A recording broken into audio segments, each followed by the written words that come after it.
കേരളത്തിലെ മുഖ്യമന്ത്രി തർക്കത്തെ പരിഹസിച്ച് പ്രധാനമന്ത്രി നരേന്ദ്രമോദി. മുഖ്യമന്ത്രി മോഹവുമായി നേതാക്കൾ കറങ്ങി നടക്കുന്നുവെന്ന് മോദി പരിഹസിച്ചു.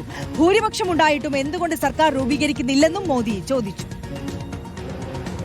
ये मैं देख रहा हूं इनकी इकोसिस्टम तमिलनाडु में प्रक्रिया चल रही थी और इनकी इकोसिस्टम दिल्ली में बैठे बैठे देश को गुमराह करते थे कि देखो 4 तारीख को नतीजे आ गए, 5 हो गई, 6 हो गई, 7 हो गई, 8 हो गई, तमिलनाडु में सरकार नहीं बन रही है।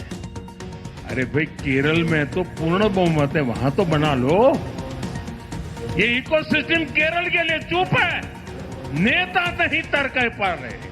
2.5 साल की फॉर्मूला करे कि 1 साल के 5 मुख्यमंत्री की फॉर्मूला करे, अभी तक उनको नतीजा हाथ नहीं लग रहा है. പ്രധാനമന്ത്രിക്ക് മറവി രോഗമെന്നാണ് രമേശ് ചെന്നിത്തല തിരിച്ചടിച്ചത്. ദില്ലിയിൽ മുഖ്യമന്ത്രിയെ തീരുമാനിക്കാൻ 50 ദിവസം എടുത്തത് മോദി മറന്നോ എന്ന് രമേശ് ചെന്നിത്തല തിരിച്ചു ചോദിച്ചു. ഡൽഹിയിലെ മുഖ്യമന്ത്രിയെ പ്രഖ്യാപിക്കാൻ മോഡിക്ക് 50 ദിവസം വേണ്ടി വന്നു. മറവി രോഗം പ്രധാനമന്ത്രിക്ക് ഉണ്ടെന്ന് എനിക്ക് ഇപ്പോഴാണ് മനസ്സിലായത്. ഞങ്ങൾ തെരഞ്ഞെടുപ്പ് കഴിഞ്ഞ് 5 ദിവസമേ ആയിട്ടുള്ളൂ. പഴയ കാര്യങ്ങളൊന്നും നരേന്ദ്രമോദി മറക്കരുത്. ഞങ്ങൾ കോൺഗ്രസ് പാർട്ടിയിൽ എല്ലാ ചർച്ചകളും, ഇത് ജനാധിപത്യ പാർട്ടിയാണ്, ഇത് ഏകാധിപത്യ പാർട്ടിയല്ല. ഇത് എല്ലാവരുമായി ചർച്ച ചെയ്ത് തീരുമാനിക്കുന്ന ജനാധിപത്യപരമായി പ്രവർത്തിക്കുന്ന ഒരു നേതാവാണ് രാഹുൽ ഗാന്ധി. അതുകൊണ്ടാണ് ഞങ്ങളെല്ലാം വിളിച്ച് ചർച്ച ചെയ്ത് ജനാധിപത്യപരമായി തന്നെ തീരുമാനമെടുക്കുമെന്ന് ഹൈക്കമാൻഡ് പറഞ്ഞിട്ടുള്ളത്. എല്ലാവരും ഇന്നലെ ചർച്ച ചെയ്ത് കോൺഗ്രസ് ഹൈക്കമാൻഡിൻ്റെ തീരുമാനത്തിന് വേണ്ടി കാത്തിരിക്കുകയാണ്. എത്രയും പെട്ടെന്ന് തീരുമാനമുണ്ടാകും.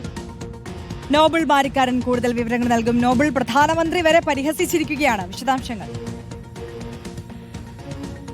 കോൺഗ്രസിലെ മുഖ്യമന്ത്രി ചർച്ചകൾ ഇങ്ങനെ വൈകുമ്പോൾ രൂക്ഷ പ്രതികരണമാണ് ഇന്നിപ്പോൾ പ്രധാനമന്ത്രി നരേന്ദ്രമോദി കോൺഗ്രസിന് എതിരെ ഉന്നയിച്ചത്. കർണാടകയിലെ പൊതുപ്രസംഗത്തിൽ അദ്ദേഹം വലിയ തരത്തിൽ കോൺഗ്രസിനെ പരിഹസിച്ചു എന്ന് തന്നെ പറയാം. കാരണം കോൺഗ്രസിന് കേരളത്തിൽ കൃത്യമായ ഭൂരിപക്ഷമുണ്ട്, എന്നിട്ടും മുഖ്യമന്ത്രിയെ തെരഞ്ഞെടുക്കാൻ കഴിയുന്നില്ല. കഴിയുമെങ്കിൽ 2.5 വർഷം വെച്ച് വീതിച്ചു കൊടുക്കൂ, അല്ലെങ്കിൽ ഓരോ വർഷവും ഓരോ മുഖ്യമന്ത്രി നിലയിൽ 5 മുഖ്യമന്ത്രിമാരെ തെരഞ്ഞെടുക്കൂ എന്നാണ് ഇന്നിപ്പോൾ പ്രധാനമന്ത്രി പരിഹാസം ഉന്നയിച്ചിരിക്കുന്നത്. കോൺഗ്രസ് നേതാക്കൾ മുഖ്യമന്ത്രി പദത്തിനു വേണ്ടി അലയുകയാണ് എന്ന വിമർശനവും മോദിയുടെ ഭാഗത്ത് ഉണ്ടായിട്ടുണ്ട്. പ്രത്യേകിച്ച് രാജസ്ഥാനിലും ഛത്തീസ്ഗഡിലും ഇത് കണ്ടതാണെന്നും കർണാടകയിൽ ഇപ്പോഴും കസേരകൾ തുടരുകയാണ് എന്ന വിമർശനമൊക്കെ മോദി ഉന്നയിക്കുന്നു. ഇന്ന് അതിന് കൃത്യമായ പ്രതികരണം രമേശ് ചെന്നിത്തലയുടെ ഭാഗത്ത് ദില്ലിയിൽ ഉണ്ടാവുകയും ചെയ്തു. കാരണം ദില്ലിയിൽ BJPക്ക് മുഖ്യമന്ത്രി കണ്ടെത്താൻ 50 ദിവസം വേണ്ടി വന്നു എന്നാണ് ഇതിൽ രമേശ് ചെന്നിത്തല വിമർശനം ഉന്നയിച്ചിരിക്കുന്നത്. മോദിയും അമിത്ഷയും ചേർന്നാൽ എല്ലാം ആയി എന്നാണ് BJPയുടെ ഒരു നിലപാട്. പക്ഷേ കോൺഗ്രസ് അങ്ങനെ ഒരു പാർട്ടിയല്ല. കോൺഗ്രസിന് ദേശീയ നേതൃത്വമുണ്ട്, ഹൈക്കമാൻഡുണ്ട്, കൂടിയാലോചനകൾ ഉണ്ടാകും. അതുകൊണ്ട് കൃത്യസമയത്ത് വൈകാതെ തന്നെ മുഖ്യമന്ത്രി പ്രഖ്യാപിക്കും എന്നാണ് ഇപ്പോൾ രമേശ് ചെന്നിത്തല ഇക്കാര്യത്തിൽ വ്യക്തമാക്കുന്നത്. അപ്പോഴും ദേശീയ തലത്തിൽ BJP കേരളത്തിലെ തർക്കങ്ങൾ ആയുധമാക്കുന്നു എന്നുകൂടിയാണ് പ്രധാനമന്ത്രിയുടെ വാക്കുകളിൽ നിന്ന് നമുക്ക് മനസ്സിലാക്കാൻ കഴിയുന്നത്. വരും ദിവസങ്ങളിലും തീരുമാനം വൈകുകയാണെങ്കിൽ പ്രധാനമന്ത്രി മുതൽ മറ്റ് മന്ത്രിമാർ കൂടി ഈ വിഷയം ഏറ്റെടുത്തുകൊണ്ട് കോൺഗ്രസിനെതിരെ വിമർശനം ഉന്നയിക്കുകയും ചെയ്യും. അരുൺ, നോബിൾ മാരിക്കാരനാണ് വിവരങ്ങൾ നൽകിയത്.